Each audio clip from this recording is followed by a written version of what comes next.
দুই বোন ঘুরতে গেছে সমুদ্রের এমন একটি জায়গায় যেখানে মানুষজন খুবই কম। মূলত তারা গভীর সমুদ্রে ডাইভিং করার জন্য এসেছে। তাদের কাছে পর্যাপ্ত পরিমাণ অক্সিজেন ট্যাঙ্ক, সকল প্রয়োজনীয় জিনিস রয়েছে এবং তারা দুইজনেই প্রফেশনাল ডাইভার্স। সমুদ্রের গভীরে তারা ডাইভ করে এবং জলের নিচের অপরূপ সৌন্দর্য উপভোগ করতে থাকে। কিন্তু তারা জানতো না এই গভীরে এমন বিপদের সম্মুখীন তারা হতে চলেছে যেটা তাদের জীবন মৃত্যুর কারণ হয়ে দাঁড়াবে। মুভির কাহিনী এতটাই সুন্দর, এটা আপনাদের জীবনে বেঁচে থাকার জন্য নতুন কিছু শিখিয়ে যাবে। একটি সেরা সার্ভাইভাল থ্রিলার মুভি 2023 সালে মুক্তি পাওয়া দ্য ডাইভ। সেদিন দুই বোন ড্রিউ এবং মেয়ে ডাইভিংয়ের প্ল্যান করে। তারা একসাথে থাকে না। ড্রিউ থাকে তার মায়ের সাথে এবং মেয়ে কাজের সূত্রে অন্য জায়গায় থাকে। তবে বছরে প্রায় একবার তারা একে অপরের সাথে দেখা করে এবং ছোটখাটো ট্রিপে যায়। আজ তারা সমুদ্রে ডাইভিং করার প্ল্যান করেছে। ডাইভ করতে তারা পছন্দ করে। তাদের বাবা এটা তাদেরকে শিখিয়েছিল, তবে তিনি এখন বেঁচে নেই। দুই বোন বেশ আনন্দের সাথেই গল্প করতে করতে সমুদ্রের ধারে পাহাড়ের একটি নির্জন জায়গায় এসে থামে, যেখানে মানুষজন খুব একটা নেই। ড্রিউ এই জায়গাটি পছন্দ করেছে কারণ এটি ডাইভ করার জন্য উপযুক্ত জায়গা। জায়গাটি খুবই শান্ত। এই কারণেই এই স্থানটি তাদের কাজের ব্যস্ততা থেকে তাদের কিছুটা শান্তি দেয়। ডাইভিংয়ের জন্য তারা পর্যাপ্ত জিনিস যেমন 2টি করে cylinder, diving suit, oxygen mask সব নিয়ে পাহাড়ের ঢালান দিয়ে নিচে নেমে আসে। এক্সট্রা সিলিন্ডার এবং এমার্জেন্সি ইকুইপমেন্টগুলি সেখানে রেখে ডাইভিং স্যুট পরে সমুদ্রে লাফ দেয়। তাদের ডাইভিং স্যুটগুলি ছিল খুবই উন্নত, যার কারণে তারা একে অপরের সাথে কথা বলতে পারছিল। সমুদ্রের গভীরের এক আলাদাই জগৎ। অসাধারণ সুন্দর দৃশ্য দেখতে দেখতে তারা প্রায় 50 মিটার নিচে চলে যায়। মুভির এই পর্যায়ে আমরা একটা অ্যাপ সম্পর্কে জেনে নেব। গেম খেলছেন অনেকদিন ধরে, কিন্তু এতে আসলেই কি লাভ হচ্ছে? ভাবুন তো, যদি গেম খেলার মাধ্যমে আপনার ব্যাংক ব্যালেন্সও বাড়ানো যায়। অবিশ্বাস্য মনে হলেও ক্রিকএক্সের মাধ্যমে এখন এটা বাস্তব। বাংলাদেশের অন্যতম বিশ্বস্ত এবং জনপ্রিয় প্ল্যাটফর্ম হলো ক্রিকএক্স। আপনাদের দিচ্ছে আয়ের এক নতুন সুযোগ। এই বিপিএল এ দিচ্ছে 150% স্পেশাল রিলোড বোনাস, সর্বোচ্চ 3000 পর্যন্ত। সাথে প্রতিদিন 50টি ফ্রি স্পিনের সুবিধা। মাত্র 500 ডিপোজিট করুন আর ইনস্ট্যান্ট পেয়ে যান 300 বোনাস। জন্মদিনে থাকছে বিশেষ চমক, 1000 বোনাস। ক্রিকএক্সে গেম খেলুন এবং জিতুন আকর্ষণীয় পুরস্কার: গুগল পিক্সেল 9 প্রো, এসার নাইট্রো 5, গুগল পিক্সেল ওয়াচ 3 এবং স্যামসাং গ্যালাক্সি বাডস 3। এছাড়াও আরও অনেক কিছু। আপনার জেতা টাকা তুলুন নিরাপদ উপায়ে। বিকাশ, নগদ, রকেট, উপায় এবং ভারতে ফোনপে, গুগল পে, ইউপিআই এর মাধ্যমে লেনদেন করুন। তো পিন করা কমেন্ট থেকে বিনামূল্যে ক্রিকএক্স অ্যাপে রেজিস্ট্রেশন করুন এবং উপার্জনের যাত্রা শুরু করুন। কিন্তু হ্যাঁ, যে কোনো অ্যাপে অর্থলগ্নি করার আগে ভালোভাবে আগে যাচাই করে নেবেন, কারণ অর্থলগ্নি বিশেষ ঝুঁকিপূর্ণ হতে পারে। আরও গভীরে যাওয়ার পর চারিদিকে উঁচু উঁচু পাথরের পাহাড় দেখে। সেই পাথরের মাঝখান দিয়ে তারা গিয়ে পৌঁছায় একটি গুহার মধ্যে। সেখানকার অক্সিজেন বিষাক্ত হওয়ার কারণে প্রথমে তারা কিছুটা অক্সিজেন ছেড়ে দেয় এবং এরপর নিজের নিজের মাস্ক তারা খুলতে পারে। ড্রিউ এখানে এসে বেশ খুশি ছিল, তবে মেয়েকে উদাস থাকতে দেখা যায়। মেয়ে অনেক বছর ধরেই তাদের থেকে আলাদা থাকে। এর কারণ ছোটবেলায় ঘটে যাওয়া তাদের জীবনে এক ভয়াবহ দুর্ঘটনা। তাদের বাবাই তাদেরকে ডাইভিং শিখিয়েছে। একদিন মেয়ের ডাইভিং প্র্যাকটিসে যাওয়ার কোনো ইচ্ছাই ছিল না, তবে ড্রিউ ছিল খুবই জেদি এবং তার বাবা মায়ের সব থেকে প্রিয় মেয়ে। সেদিন মেয়ের ডাইভিংয়ে যাওয়ার ইচ্ছা না হলেও ড্রিউ জেদ করলে তার বাবা তাদেরকে নিয়ে চলে যায় এবং সেই দিনই তাদের জীবনে সব থেকে ভয়াবহ দুর্ঘটনা ঘটে। কোনো কারণে তার বাবা জলে ডুবে মারা যায়। সেই দুর্ঘটনার পর থেকেই সে নিজের সাথে সাথে পুরো পরিবারকেই ঘৃণা করতে শুরু করে, তাদের থেকে আলাদা হয়ে যায়। তার বাবার মৃত্যুর জন্য সে ড্রিউকেই দায়ী করে, তবে কোনোদিনই তার সামনে এটা প্রকাশ করেনি। এই দুঃখ তার মনের মধ্যেই রয়ে গেছে। প্রত্যেক বছরই ড্রিউ তার বাবার স্মরণে মেয়েকে ডাকে এবং একসাথে ডাইভ করে তারা। তবে তার প্রত্যেকবারই মনে হয় মেয়ে আসতে চায় না, তার সাথে থাকলে সে উদাস থাকে। এই ব্যাপারে ড্রিউ তাকে জিজ্ঞাসা করতেই মেয়ে রেগে সেখান থেকে চলে যায়। ড্রিউ তাকে বারবারই ডাকার পরেও সে পিছন ফিরে তাকায় না। মেয়ে সারফেসের দিকে যেতে শুরু করে, কিন্তু হঠাৎই তাদের কানে কিছু একটা আওয়াজ আসে। তাদের কিছু বুঝে ওঠার আগেই প্রচুর পরিমাণে পাথর পাহাড় থেকে ভেঙে সমুদ্রে জলে পড়তে থাকে। ড্রিউ সময় মতো পাহাড়ের গা ঘেঁষে দাঁড়িয়ে পড়ে। তবে মেয়েকে নিয়ে একটি বিশাল বড় পাথরের টুকরো সমুদ্রের একেবারে গভীরে গিয়ে পৌঁছায়। চারিদিকে ধুলোয় অন্ধকার হয়ে গেছে। ড্রিউ বুঝে উঠতে পারে না সে কি করবে। সে মেয়ের সাথে যোগাযোগ করার চেষ্টা করে, তবে উত্তর পায় না। নানান রকম ভয় তার মনে কাজ করতে শুরু করেছে। কোনো রকমে টর্চ লাইটটি জেলে একটি দড়ি পাথরের সাথে বেঁধে সে ধীরে ধীরে গভীরে নেমে যায়। চারিদিক এতটাই ধুলোয় অন্ধকার ছিল সে কিছুই দেখতে পায় না, যার ফলে বারবার রেডিওতে সে মেয়েকে তার টর্চ জ্বালাতে বলে, কিন্তু কোনো রকম উত্তর পায় না। সে আরও নিচের দিকে নেমে যায়। এই পরিস্থিতি তার মনে নানান রকমের চিন্তার সৃষ্টি করে, যার ফলে ভুলবশত তার হাত থেকে দড়িটি পড়ে যায়। কিন্তু কিছুক্ষণ খোঁজার পরে পেয়েও যায়। সে এখন প্রায় সমুদ্রের 100 ফিট গভীরে এসে পৌঁছেছে। তখনই তার অক্সিজেন মাস্কে মেয়ের কথা ভেসে ওঠে, তবে অস্পষ্ট। কোনো রকমে জানায় একটি পাথরের নিচে সে আটকা পড়ে গেছে। এটা শুনে ড্রিউ আরও ভয় পেয়ে যায়। সে ড্রিউকে শান্ত হতে বলে, তা না হলে তার অক্সিজেন খুব তাড়াতাড়ি শেষ হয়ে যাবে, কারণ তারা সমুদ্রের অনেকটা গভীরে এসে পৌঁছেছে। মেয়ে তাকে জানায় বড় পাথরগুলিকে বাঁ দিকে রেখে সে যেন সোজা তার দিকে এগিয়ে আসে, তাহলেই সে তাকে দেখতে পাবে। তার কথা অনুযায়ী সে সেটাই করে এবং কিছুক্ষণ পরেই মেয়ে টর্চের আলো সে দেখতে পায়। তারা দুই বোন মিলেই পাথরটিকে তোলার চেষ্টা করে, তবে বিশাল পাথরটিকে তোলা তাদের পক্ষে অসম্ভব ছিল। তাদের কাছে এখন একটাই উপায়, সমুদ্রের সারফেসে পৌঁছে সাহায্য চাওয়া। মেয়ের অক্সিজেন এখনো 25 মিনিট পর্যন্ত তাকে বাঁচিয়ে রাখবে। এই 25 মিনিটের মধ্যেই ড্রিউকে সারফেসে পৌঁছে সাহায্যের জন্য ফোন করতে হবে। এরপর তার জন্য একটি এক্সট্রা ট্যাঙ্ক ও গাড়ির ডিক্কি থেকে কার জ্যাক নিয়ে আসতে হবে, যার সাহায্যে তারা পাথরটিকে তুলতে পারবে। তবে এই কাজটাকে মাত্র 20 মিনিটের মধ্যে তাকে করতে হবে এবং সবথেকে গুরুত্বপূর্ণ হলো তাকে নিজেকে শান্ত রাখতে হবে। তার কথা মতো সে দ্রুত সমুদ্রের সারফেসে উঠে আসে, কিন্তু এখানেই বিপদ কমে না। তাদের সকল প্রয়োজনীয় জিনিস পাথরের নিচে চাপা পড়ে গেছে, যেখানে অক্সিজেন ট্যাঙ্ক, গাড়ির চাবি, তাদের মোবাইল সবকিছুই ছিল। চারিদিকে কোনো মানুষও ছিল না তাদেরকে সাহায্য করার জন্য। অন্যদিকে মেয়ে নিজের মনকে শান্ত রাখার চেষ্টা করে, যাতে তার অক্সিজেন খুবই কম খরচ হয়। কিন্তু তার চোখের সামনে ছোটবেলার সেই কথাগুলি, তার বাবার সাথে কাটানো মুহূর্তগুলি ভেসে ওঠে। ড্রিউ তখনও তার চেষ্টা চালিয়ে যাচ্ছে, কোনোভাবেই সে পাথরগুলিকে সরাতে পারে না। এদিকে সে ভুলেই গেছে ঘড়িতে টাইমার সেট করতে। 16 মিনিটের টাইমার সেট করার পর তার গাড়ির কাছে ছুটে যায়। গাড়ির জানালার কাঁচ ভেঙে প্রথমে অক্সিজেন সিলিন্ডার দুটি বার করে, কিন্তু চাবি ছাড়া গাড়ির ডিক্কি আর সে খুলতে পারে না।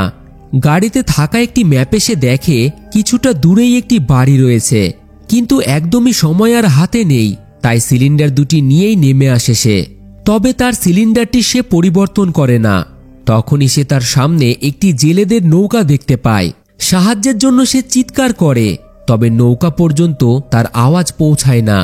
এদিকে সময় একেবারেই হাতে নেই, তাই নিজের ডাইভিং গিয়ার সে পরে ফেলে। আর মাত্র 1 মিনিট সময় রয়েছে। ওদিকে মেয়ের অক্সিজেন প্রায় শেষের দিকে। সিলিন্ডারটি নিয়ে সে জলে নেমে যায়। সাহায্যের জন্য তখনও সে নৌকার দিকে হাত নাড়ায়, কিন্তু দুর্ভাগ্যবশত তাড়াহুড়োই সিলিন্ডারটি তার হাত থেকে পড়ে যায়। তার কাছে আছে শুধু আর একটি মাত্র সিলিন্ডার, তবে সেটিকে যদি সে নিতে যায় তাহলে মেয়ে মারা যাবে। আর সাহায্যের জন্য যদি সে এখানে থেমে যায় তাহলেও তার হাত থেকে মেয়েকে বাঁচানোর সময় বেরিয়ে যাবে।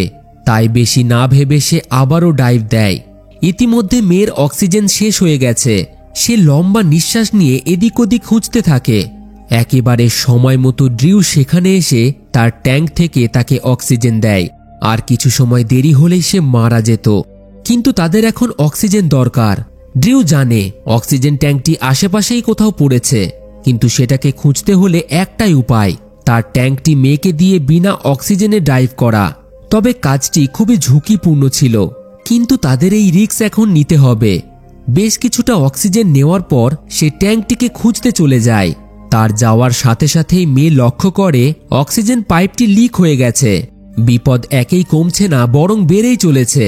ওদিকে ড্রিউ সমুদ্রের তলদেশে খুঁজতে খুঁজতে শেষমেশ ট্যাঙ্কটি পেয়ে যায় এবং ফিরে এসে পুনরায় অক্সিজেন নেওয়ার পর ট্যাঙ্কটিকে মেয়ের সাথে জুড়ে দেয়, যার ফলে তারা একে অপরের সাথে আবারও কথা বলতে পারে। ড্রিউ জানায় তাদের সকল জিনিস পাথরের নিচে চাপা পড়ে গেছে এবং গাড়ির ডিক্কিটিও সে খুলতে পারেনি। তবে একটি নৌকাকে এবং ম্যাপে 1 মাইল দূরে একটি বাড়ি সে দেখেছে, সেখান থেকে সাহায্য পাওয়া যেতে পারে। কিন্তু মেয়ে জানায় তাদের কাছে এতটাও সময় নেই, তাকে যেভাবেই হোক গাড়ির ডিক্কি থেকে কারজ্যাক নিয়ে আসতে হবে, তাছাড়া এই পাথরকে সরানো অসম্ভব। কিন্তু উপরে যাওয়ার আগে সে যেন এবার ডিকম্প্রেস করে নেয়। এবার ডিকম্প্রেস হলো ডাইভারদের জন্য খুবই গুরুত্বপূর্ণ একটা জিনিস। যেসব ডাইভাররা সমুদ্রের অনেকটা গভীর পর্যন্ত ডাইভিং করে তাদের সারফেসে উঠে আসার আগে প্রায় 5 মিনিট জলের নিচে থাকতে হয়, তা না হলে শরীরে নাইট্রোজেনের পরিমাণ বাড়ার কারণে অসুস্থ হতে পারে। এছাড়াও তার অক্সিজেন পাইপও লিক হয়ে গেছে, যেটা ঠিক করা খুবই জরুরি। মেয়ে তাকে বারবার এই একই কথা মনে করিয়ে দেয়, তা না হলে ড্রুর মৃত্যু হতে পারে। কিন্তু তার কাছে এখন গুরুত্বপূর্ণ হলো সাহায্য ডাকাটা, তাই মেয়ের কথা ইগনোর করে সে উপরে উঠে আসে। সেই নৌকা ততক্ষণে চলে গেছিল। একটি মাত্র আশা, সেটাও হাতছাড়া হয়ে যায়। ডিকম্প্রেস না করার কারণে তার শরীর অসুস্থ হতে শুরু করে। কিন্তু এই সব কিছু উপেক্ষা করে সে গাড়ির কাছে ছুটে যায়। কিভাবে খুলবে সেই ডিক্কিটাকে? আবারও সে চেষ্টা করে, কিন্তু পারে না। এবার একমাত্র আশার আলো হলো সেই বাড়িটি। মেয়ের কাছে অক্সিজেন রয়েছে, মানে পর্যাপ্ত সময় তার হাতে আছে। ম্যাপ নিয়ে ছুটতে শুরু করে সেই বাড়ির উদ্দেশ্যে। অগভীর সমুদ্রে মেয়ের মাথায় আসছে নানান রকম চিন্তা। সে তার মনকে শান্ত রাখার চেষ্টা করছে। ইতিমধ্যে ড্রিউ দৌড়াতে দৌড়াতে পৌঁছায় সেই বাড়িতে, যেটা ছিল একটি চার্চ। চার্চের গেটটি বন্ধ ছিল এবং বাইরে একটি স্কুটার ছিল।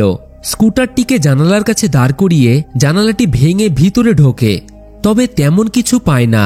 পায় শুধু একটু জুস, যেটা সে খেয়ে নেয়, এবং একটি হাতুড়ি। কাউকে সেখানে না দেখতে পেয়ে তার ম্যাপে মার্কার দিয়ে তাদের সঠিক লোকেশনটি মার্ক করে সেখানে লিখে দেয় সাহায্য চাই, এবং খুবই তাড়াতাড়ি। এরপর সে গাড়ির কাছে পৌঁছে হাতুড়ি দিয়ে ডিক্কিটিকে খোলার চেষ্টা করে, কিন্তু কোনো কাজই হয় না। সে প্রচণ্ড রেগে গিয়ে হাতুড়ি দিয়ে ভাঙার চেষ্টাও করে। না পারলে শেষমেশ সে গাড়িটিকে পাহাড় থেকে ফেলে দেওয়ার সিদ্ধান্ত নেয়, যদি এতে ডিক্কিটি খুলে যায়। এবং সেটিই হয়। পাহাড় থেকে ফেলার কারণে ডিক্কিটি খুলে যায়, কিন্তু তার মধ্যে শুধু ছিল ফার্স্ট এড বক্স এবং টায়ারের লিক ঠিক করার স্প্রে। কারজ্যাক সেখানে ছিলই না। ড্রিউ হতাশ হয়ে পড়ে। কিভাবে বাঁচাবে সে মেয়েকে? একের পর এক চেষ্টা করার পরেও সে ব্যর্থ হয়েছে। তখনই সে একটি ভাঙা সাইনবোর্ড দেখে, যার পাইপটিকে কারজ্যাক হিসেবে কাজে লাগাতে পারে। সে দ্রুত ছুটে যায় সিলিন্ডারের কাছে এবং ফার্স্ট এড টেপ ও লিক ঠিক করা স্প্রে দিয়ে পাইপের লিকটিকে ঠিক করে ফেলে। অবশিষ্ট সিলিন্ডার ও পাইপ নিয়ে আবারও সমুদ্রে নেমে যায়। মেয়ের কাছে পৌঁছে সে দেখে শরীরে নাইট্রোজেনের পরিমাণ বাড়ার কারণে অদ্ভুত অদ্ভুত কথা বলছে সে। এই সব কিছু হয়তো কোনো কারণে তার সাথে ঘটছে। এই মৃত্যু মনে হয় তার ভাগ্যে ছিল। ড্রিউ তাকে নিজেকে শান্ত রাখতে বলে, কারণ সে যদি এইভাবে হার মেনে যায় তাহলে তাকে বাঁচানো সম্ভব নয়। সেই পাইপটি দিয়ে পাথরটিকে তোলার চেষ্টা করে, কিন্তু পাথরটি একটুও নড়াচড়া করে না। এরই মধ্যে ড্রিউয়ের অক্সিজেন প্রায় শেষের দিকে হয়ে এসেছে। সে অক্সিজেন ট্যাঙ্কটিকে পরিবর্তন করতে যায়, কিন্তু এখানে আর এক বিপদ শুরু হয়। সেই ট্যাঙ্কের ভালভটি খারাপ ছিল। যখন সে গাড়ি থেকে 2টি ট্যাঙ্ক নিয়ে আসছিল তখন একটি তার হাত থেকে পড়ে গেছিল। ঠিক তখনই ট্যাঙ্কের ভালভটি খারাপ হয়ে যায়। ড্রু নিঃশ্বাস ধরে রেখে ট্যাঙ্কটিকে ঠিক করার চেষ্টা করে, কিন্তু পারে না। তাই বাধ্য হয়ে আবারও তার পুরনো ট্যাঙ্কটি ব্যবহার করতে হয়। এরপর তারা আবারও একবার সর্বস্ব শক্তি দিয়ে পাথরটিকে তোলার চেষ্টা করে। এবার পাথরটা কিছুটা নড়লেও দুর্ভাগ্যবশত ওই পাইপটি ভেঙে যায়। তারা তাদের এই আশাটিও হারিয়ে ফেলে। মেয়ে পুরোপুরি হতাশ হয়ে পড়েছে। সে ধরেই নিয়েছে সে আর বাঁচবে না। ড্রুকে সে ফিরে যেতে বলে, তারও অক্সিজেন প্রায় শেষ হয়ে গেছে। তখনই ড্রুয়ের মাথায় আসে একটি আইডিয়া। তার বিসিজি জ্যাকেটটিকে পাথরের নিচে রেখে তাতে হাওয়া ভরবে। হাওয়া ভরার সাথে সাথেই পাথরটি উপরে উঠবে এবং মেয়ে বেঁচে যাবে। কিন্তু ভাগ্য তাদের সাথ দেয় না। অত্যাধিক প্রেসারে জ্যাকেটের পাইপটিও লিক হয়ে যায়। তাদের একের পর এক চেষ্টা এবং ব্যর্থতা তাদের দুইজনকেই মানসিক দিক থেকে দুর্বল করে দেয়। মেয়ে তার নিয়তিকে মেনে নিয়েছে। তার হয়তো এইভাবেই মৃত্যু লেখা ছিল। শেষবারের মতো সে ড্রুকে জানায় সে তাকে ভালোবাসে। কোনোদিনই তাদেরকে ছেড়ে সে ভালো থাকেনি। বাবার মৃত্যুর জন্য সে সবসময়ই তাকেই দায়ী করেছে, কিন্তু সেদিনের সেই দুর্ঘটনার কারণে সে কোনোভাবেই দায়ী ছিল না। ড্রিউ যেন তাকে ক্ষমা করে দেয়। তার এইসব কথা শুনে ড্রিউ আবারও শক্তি পায়। হয়তো এতক্ষণে কোনো নৌকা বা কেউ তাদের সাহায্য করার জন্য এখানে এসেছে। তার অক্সিজেন ট্যাঙ্ক সেখানে ছেড়ে সমুদ্রের সারফেসের দিকে উঠতে শুরু করে। এবার তার প্রাণ যাওয়ার ভয় ছিল, কিন্তু সে কোনো কিছুর তোয়াক্কা করে না। জল থেকে ওঠার পর তার শরীর জবাব দিতে শুরু করে। বারবার ডিকম্প্রেস না করার কারণে তার নাক দিয়ে রক্ত বেরোয় এবং প্রচণ্ড দুর্বল হয়ে পড়ে। সেই সময় তার বাবার প্রতিচ্ছবি সে দেখতে পায়, যিনি তাদেরকে কোনোদিনই হার মানতে শেখায়নি। দুই বোনকে এক হয়ে যে কোনো পরিস্থিতির মোকাবেলা করতে শিখিয়েছেন। তার বাবার সেই কথাগুলি তাকে আবারও শক্তি দেয়। সে উঠে দাঁড়ায় এবং সেই টায়ারের লিক স্প্রেটিকে নিয়ে কিছুক্ষণ রেস্ট নেওয়ার পর আবারও বিনা অক্সিজেনে যেমন তেমনভাবে মেয়ের কাছে পৌঁছায়। সেখানে মেয়ের ট্যাঙ্ক থেকে অক্সিজেন নেওয়ার পর ওই স্প্রেটি দিয়ে প্রথমে জ্যাকেটের পাইপটিকে ঠিক করে ফেলে।